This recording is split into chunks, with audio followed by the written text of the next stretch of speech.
Look at your hand. What is it? Well, it's a hand. But what is it really? Well, it's a hand. But what is it made of? I bet you never thought about that. Or maybe you did, I don't judge. Today, class, we're going to look at some really small things that our hands are partially made of. But not just your hands, also your weird brother-in-law Zeke. We won't be looking at them with our eyes, though.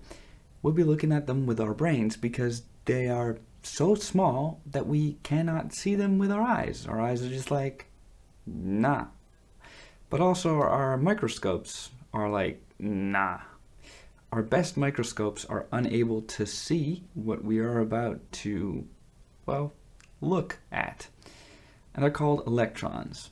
And electrons are pretty much what makes up electricity. So let's look at electrons, or look at electrons. Electricity to us is completely invisible. We cannot see it, we cannot touch it, we cannot hear it. We can only see its effects like thunder or lightning. Lightning is the visible and thunder is the rumble. So we can hear or see the effects, but we cannot actually witness an electron. They're simply too small.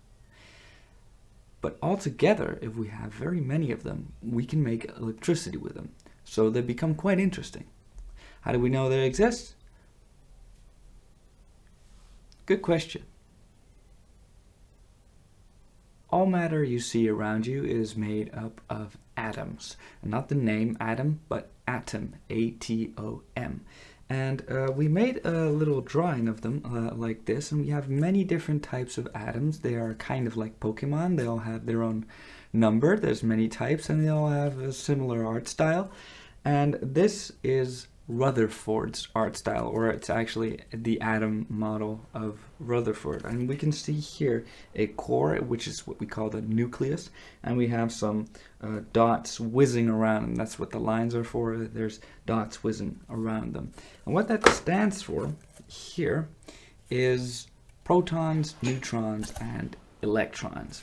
And we have the neutron here, which is neutral, which is its charge. It does not have a charge. So we have a proton, which has a positive charge, and we have an electron, which has a negative charge. What these charges mean will become quite important, so we'll discover that. But I draw them this way because we need to somehow figure out what is a neutron or a proton, because they look quite similar. And they are what makes the weight of any atom. They also define what kind of atom it is, but we're not going into that. The most important thing for now is the electron. And you can see it's much smaller than the other two. That's because it's also much lighter. We don't really see much weight of an electron. It does have weight, but it's very small. And if you take a couple billion away, we wouldn't notice. We also write them as E- because they have that negative charge. So in this drawing, this is how they are, coming together, and this is them all separated. So we have three different types of particles that all make up an atom. So how do we create these charges? Well, each atom has a balance of electrons and protons. The neutrons are just boring balls. We have these electrons and the protons. They are the most interesting ones. The neutrons are meh. We have a balance of them because each electron is a single negative charge and each proton is a single positive charge. So if we have a balance, equal amounts of them, we will get a neutral particle, and most particles like to be neutral. And so we can also take away electrons, because what happens if we take away electrons, we gain a positive charge because the protons are still there. We still have all this positive charge, but we're taking away negative charge. So we gain positive charge. It sounds a little weird. We take away something, so we get this new positive thing. We can also add negative charge by adding electrons to something, and it will become negatively charged. You can't really take away protons because they're very heavy, and like I said, you can take away electrons, billions of them, we wouldn't notice. But we would notice if we took away protons because the actual material would change, a bunch of weird stuff. You just change the amount of electrons, and that's how you get a charge. So now why are these charges so important? Well, it's these charges that make the electrons move. And you might have guessed by now that if we have a lot of these electrons and if we move them in a certain direction, we get electricity. If you didn't guess that, no worries. That is what electricity is. It is the movement of a whole bunch of electrons. And if we want to make electricity, we're going to use batteries probably. And what a battery does is it has a negative and a positive pole. And what it does at the negative pole is create a lot of electrons. So it gains a negative charge. What it does here is take away electrons. So it gains a positive charge. And the electrons, because there's these charges, will want to move from negative to positive. Now, why do they want to do that? Well, two reasons, and I'm going to explain both of them. First of all, two different charges attract. Here in the middle, we can see that two different charges, the positive and the negative, they want to go towards each other. So all these electrons want to go towards these protons. They want to stick together. Opposites attract. Just like in romance. Same charges to positive or to negative charges will repel. They want to stay the heck away from each other. So you have all these electrons. If you push them together, they want to stay away from each other. They're kind of like people, I don't know, in quarantine. And that's kind of how these particles, these charges, react to each other. So if we make a positive charge on one end of a battery, and we have a lot of electrons on this part, all these negatively charged electrons will want to go towards the positive charge. That's a little vague, maybe. Maybe that works for you. Maybe it doesn't. Another explanation is this, I don't know why I have all this empty space, but is this drawing, which is a lot of atoms here and a bunch of electrons.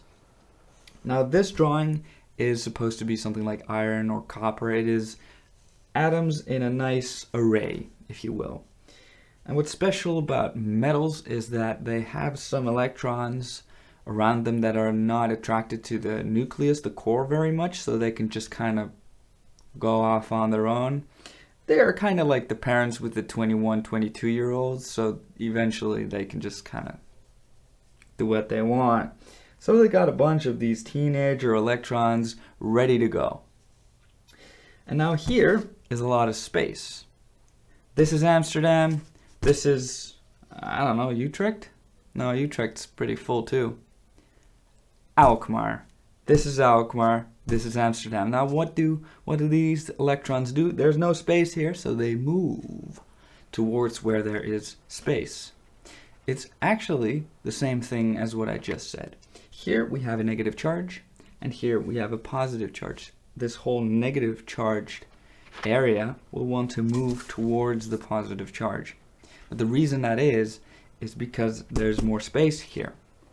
Remember that these positive and negative charges really only depend on the amount of electrons we have in an area. We can take away electrons and it would be less negative, or it would become positive, like it is here. So we can change the movement of these electrons, and that's interesting because if we can control the flow of electrons, well, then we can control electricity. With this knowledge, and I know it's a lot, take your time, just go over the video, all the parts that you didn't quite get, just look at them again, or ask me questions, you can do that. And in the next videos, we'll be going towards Ohm's law. We'll be doing some math with it. But this stuff, this general understanding of what these electrons are and what they do, is pretty important for really understanding how the math also works, for understanding what it does. Not just being able to do the math, but also knowing what it means. So we'll be doing that in the next couple videos. Now here's some questions I'd like you to think about. This is homework. In a conducting material, that is to say a material with electrons that are free to move around, these free electrons, there cannot be a charge inside the material. There can only be a charge on the outer edges of the material. Why is that? And think about how conducting materials and non-conducting materials differ in their behavior here. And the second question, you've heard about positive and negative poles, or maybe even voltages. What is the difference between a positive and a negative voltage? And as always, while I am a licensed physics teacher, this does not make me an expert on the subject. I'm wrong sometimes. Sometimes I know I am, but simplify my explanation at the expense of being completely correct. Sometimes I actually don't know. In either case, I've got a pretty good grasp on the laws of nature and how things work. For the purposes of these videos, the exact direct descriptions of phenomena is not important. I'm trying to give students a new way to look at this world with a technical and logical view. Please feel free to contact me to discuss any of the subject matter within video. have a good one.